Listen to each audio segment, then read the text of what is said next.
Please welcome to this report commentary with medicine company Diamyd Medical. With me I have its CEO Ulf Hannelius. Welcome. Thank you. How do you do? I'm doing fantastic, thanks. Great. How are you? Like your results. I'm great, thank you. So just to go through the numbers, your net result was minus 33 million Swedish kronor, which is expected, I guess. Yeah. So I don't think there is so much to talk about that. We're more here to focus on your results, on your various studies. So I just hand over to you and give you the word to do a short presentation on your status. Thank you.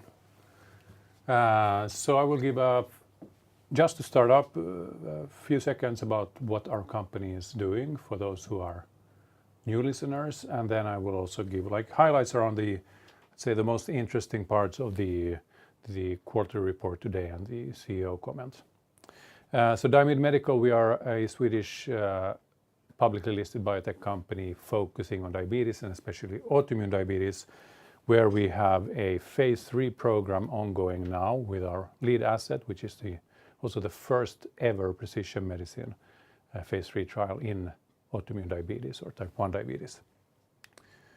And just to give a brief introduction to our lead asset, the antigen-specific immunotherapeutic Diamyd, the big thing here is that we can identify our responders by looking at the genetic profile of the patient. So we take a blood sample and then we look at so-called HLA haplotypes, because we know that if you have the right HLA gene, you have a very high likelihood of responding to the therapeutic. And that's how we screen our patients, and then we only include the ones that have the right genetics. And then we treat, and the purpose of the treatment is that we stop the autoimmune destruction of the insulin-producing cells. So in type 1 diabetes or autoimmune diabetes, the immune system destroys the insulin-producing cells, and this then leads to a lifelong dependence on insulin, which is not a cure, it's a lifelong treatment. And despite of this treatment, you also have these both short and long-term complications that can be very, very serious. But what we see in our clinical results is that we can actually improve the glucose control in these patients when we preserve the insulin-producing capacity. And the really big thing around these kinds of therapies is that you can prevent the complications of diabetes by preserving the insulin-producing capacity. So this is actually more of a preventive treatment. You can early on, in a very well-defined patient population, treat these individuals in order for them to have a very, very low, a much lower risk of getting these diabetes complications in the future. So this is what's called preemptive medicine or preventive medicine, and it's a really big thing. And as well, this is precision medicine approach where you can pre-screen. You know on beforehand which patients have a high likelihood of responding and which patients don't, and then you should only treat the ones that you know on beforehand have a good high likelihood of responding.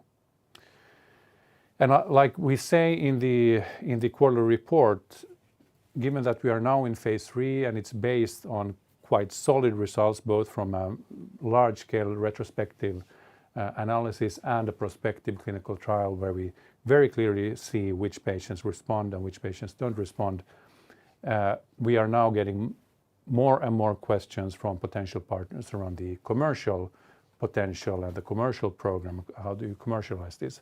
We don't get the science we are doing, we are getting very positive feedback on now. That has previously been our, let's say, uphill battle, given that we were in phase 3 previously around 10-12 years ago, and that phase 3 failed. Now we know why it failed and why we believe this phase 3 trial will succeed. So we are not, that science that is that the foundation of this phase 3 is, we are receiving very positive feedback now from potential partners, and now the focus is on the commercial potential. And that's why we also update a bit around this in the CEO report. And here we see that the Diamyd has a multi-billion addressable market for Diamyd is in several billions in US and Europe, which is our main focus right now.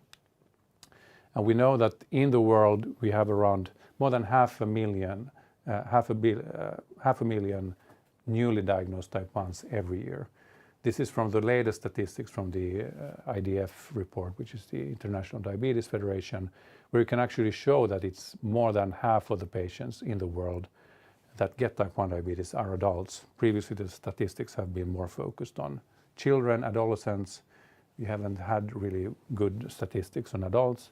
Now there's more statistics on adults, and it shows that there's more than 50% of adults actually get type 1 diabetes compared to then children. So there's more than 500,000 people every year that get type 1. The US and Europe, out of this, is around 130,000 at least, which is our main focus right now, since our phase 3 is ongoing in Europe and has the green light to start in the US. And out of these 130,000, we estimate around 50,000 carry that specific HLA haplotype, which we are now targeting. And the estimated market for this specific population is then more than $2 billion US dollars. And that's based on the estimated pricing we see for Diamyd as well, where we have done a updated health economic assessment looking at focusing on the US market. And we also, that's very much in line with what we see the other marketed autoimmune diabetes drugs are priced at today in the US, which is from $65,000 to well over $100,000. And we do know also that the recently approved and the first approved disease-modifying therapy for type 1 diabetes, teplizumab, is priced at $200,000 in the US. So the addressable market here is quite considerable. And we also see that there's very good opportunities for what's called so-called label expansion. So our first focus now is the what's called stage 3 type 1 diabetes, which is diagnosed type 1 diabetics. But we also have now the green light from the Swedish medical authority to start a study in what's called stage 1 and stage 2 type 1 diabetes. These are individuals who have a high risk of being diagnosed with type 1 diabetes. They don't have any symptoms, but they have let's say, the markers in the blood or antibodies in the blood. And when you're stage 2, you also start to see that your blood glucose control is not as well controlled as for a fully healthy individual. So here we have also a study that we have the green light to start. And we, as you may remember, we also presented results from a Lada study, which is the autoimmune diabetes in adults, like it's called latent autoimmune diabetes adults, also called nowadays slowly progressing autoimmune diabetes. And here we also have very positive results and a potential for Diamyd. We have a booster study ongoing as well, where we have actually the second booster study. We already had 3 individuals a few years ago where we showed proof of concept regarding boosters. Now we have another study ongoing, which we expect results towards the end of this year. And we also believe in the future, when you have these approved therapies for type 1 diabetes, that you will see different combination treatments as well. And for us and for, I would say, any company that is focused on autoimmune diabetes, the vision is really to cure the disease fully. And these kind of combinations could really be the answer to that. So there's a big, broad opportunities for expanding the label as well. And most of those activities are actually ongoing already in the company. And the biggest thing, again, to come back to it, is the phase 3 trial, which is the first ever precision medicine phase 3 trial in type 1 diabetes, which is ongoing in 8 European countries. And we have the green light now to start it in the US, which is a major milestone for us. And again, the big thing here is that we are pre-screening for genetics and only including individuals where we know on beforehand that they have a high likelihood of responding. So that was my last slide, and we can maybe go to questions and comments. Thank you so much, Ulf. Thanks. That pretty much covered the most important things Yes, in the report and what's going on. So I was thinking, you didn't mention that. How is your facility in Umeå coming along? So what we've said is that it's preparing to start doing the first technical batches using the large-scale manufacturing process. So that's let's say, the next major operational milestone from Umeå. We have what we also said in the previous report which is a very positive thing, that we have access to we increased the footprint of the facility by basically 100%. So we now have 2,000 square meter, 20,000 square meter, 20,000 square feet and 2,000 square meter footprint. Previously we had 1,000 square meter. Now we have an access to another 1,000, which gives us even more opportunities around the warehousing parts and expanding the capacity. And now the preparations are ongoing to start the technical batches using the large scale process. And just high level how it works is that we've done the small scale process already.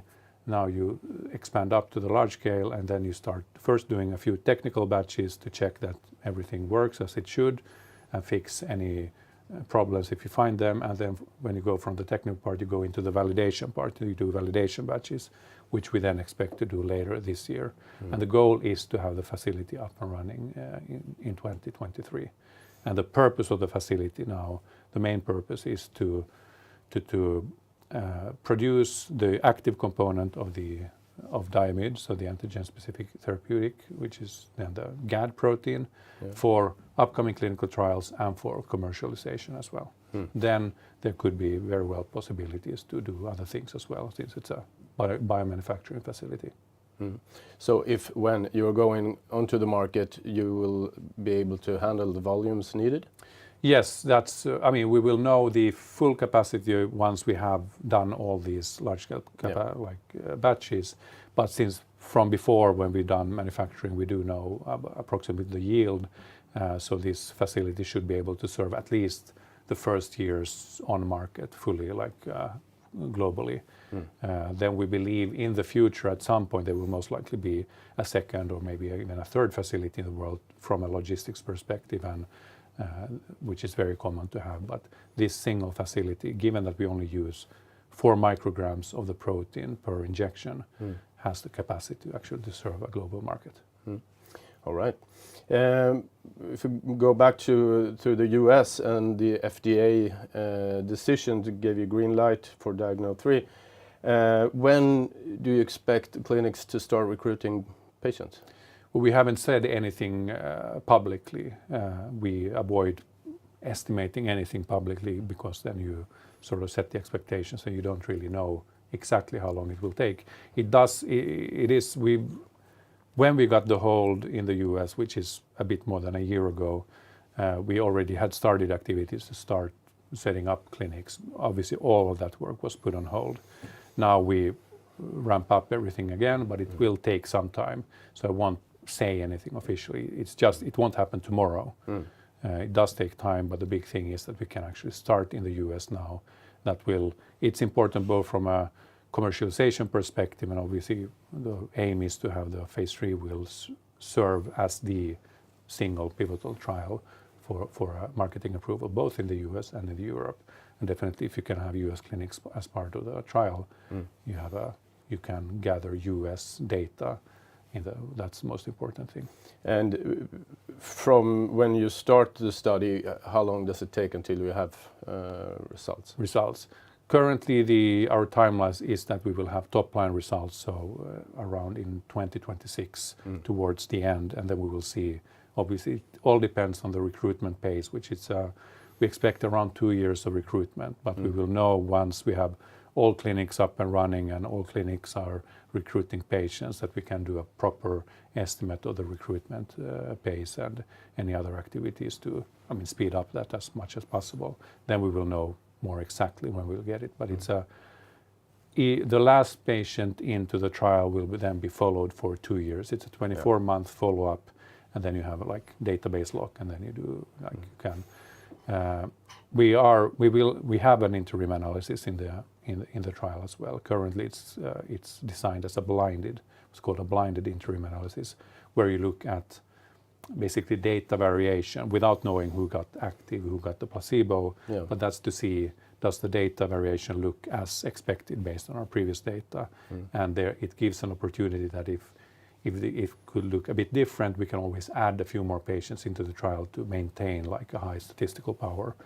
That's currently what's planned, and it's very common to do these things. But we are also looking into if there could be other opportunities to have more not look. We can never be unblinded as a sponsor, for example. That's very important. But there are opportunities to do different kinds of interim analysis to get some kind of a understanding of how is it going in the trial without unblinding like sponsors or clinics or investigators. Yeah. Okay. Now, how many clinics do you expect to involve in this? So we expect in Europe, we already have all European countries that we have applied for the trial are up and running, and we expect to have around 50-55 clinics in Europe. And now we also add US on top of that, and there it will be maybe around 10-15 clinics in the US. So in total it can be definitely more than 60, around 70 clinics in total we are expected, which is also required given that we are going for a genetic subgroup of type 1 diabetes. So it's up to 40% of type 1 diabetes patients in Europe and US have this specific HLA, which is a quite large group. But again, type 1 is not the most common disease, so it's important that you have this balance between resources. I mean, how many clinics do you pay to have up and running versus what's the recruitment time as well. So it's but it's a good number of clinics. Really? Yes. I have some questions from the chat here as well. What is the status with Lada, next step, and how big is the potential market? Yeah, so the next step, it's still something we are evaluating. Obviously, we have the biggest thing for us right now is the phase 3 in the type 1. It's a really big operational challenge, a very positive thing that we can be in phase 3 there. Lada, we had the results from the Lada trial a couple of quarters ago, which look very positive. I mean, it's same thing. We see that with this HLA specificity in the results, that with the right HLA, you seem to be doing better. And we had some very interesting results that I presented in this studio. Then as well, looking at more what's called first phase insulin response. The next step there is something we're evaluating. It's important to understand how Lada is, let's say, regulated relative to type 1 diabetes by the authorities. Based on what we know now is that it's not exactly the same. At least the statistics that you see for type 1, there's most likely very little overlap with what's called Lada, which is, then if you go over to the opportunity or the market size, that's quite massive. Lada is said to be maybe around 10% of type 2 diabetes. And type 2 diabetes today, if you only look at prevalence, it's around maybe 400 million in the world. So maybe 40 million of those have Lada. How many are then diagnosed each year? Definitely much more than type 1. Type 1 is, like I stated, around 500,000 every year. Lada is several multiples of that. And then you have most likely around the same number of individuals have the right HLA or even more. So I don't want to, you start ending up in so many billions of addressable market that it sounds too much like a fantasy, but it's definitely big. And there are no treatments today for Lada. Lada is treated like type 2 diabetes until you discover it's autoimmune, and then you start to treat it like type 1 diabetes with insulin. But there are no disease-modifying therapies at all, and quite few trials ongoing in Lada as well. So it's a really big opportunity. We could be a first mover definitely there. When it comes to Regenerate 1, when is that to be announced results? This quarter is what we expect, and that's what we said publicly as well. Exactly when the results come, we can't say. It's an investigator-initiated trial. It's run by Uppsala University, so we don't sit on the full control over all the timelines. But it's this quarter. You still expect this quarter? Yes. Yeah. Okay. So there's no delay there. One question is regarding your cash. I know you have announced before that it will cover this year at the pace of minus around 30 million kronor each quarter. What is your plan regarding that? Is it partnering or some other solution? Yeah. So we had in the end of November in the report, we had around 130 million in cash, which gives us cash for approximately, if you think about calendar years for this calendar year. Definitely we need to, finance the company. That's the most important thing given all the activities ongoing now and the phase 3 and everything with results expected during 2026. Exactly how we will, do that, that's always discussions ongoing in the company. That's a normal thing for any tech or biotech company. And especially in these markets, I think the financial strategy management is crucial. It's always crucial, but I think, as everyone knows, the tech sector and biotech sector are like down 50% only because of what's happening in this crazy world at the moment. So that's definitely something that is high on the agenda in management and the board as well. We have different options like any company. It's partnering, that's a focus for us, partnering, out licensing. That's part of the business model, especially to commercialize an asset. Partnering is the main focus for us. Yep. Either a global partner, a single global partner, or a few regional partners, potentially retaining certain rights to a more limited market ourselves, so that we can build up commercialization. That's definitely part. Then you have but the investments from larger companies, even pharma companies today are doing investments. And then we also have as a public company, we always have that tool in our toolbox to do. But I think there are many companies that will need to manage their finances smartly now. You need to finance the company smartly. Most important thing is to deliver on what you have been doing. Good thing for us that we have delivered on everything we've done so far. There haven't been any failures on the way. I think the most difficult thing is for companies that have presented bad results or questionable results and then require financing. That can be a tricky situation. But for us, the biggest thing for us is to really be able to drive these activities as best as possible now, because the opportunity is quite significant here. That was that about the finance. I think that covers it. But when it comes to Diagnode 3, will you be giving a interimistic result?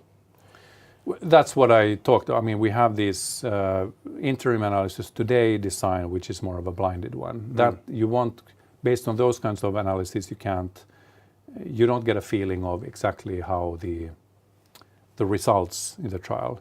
And that's also actually on purpose. It's important that with interim analysis, the most important thing is that they don't destroy the actual pivotal status of a trial. If you would sort of at halfway into the trial know how it's going in the trial exactly, like what's the result for the active and what's the placebo, that can change the attitude of patients, attitude of the sponsor us, the attitude of the investigators, and that might then bias the rest of the trial.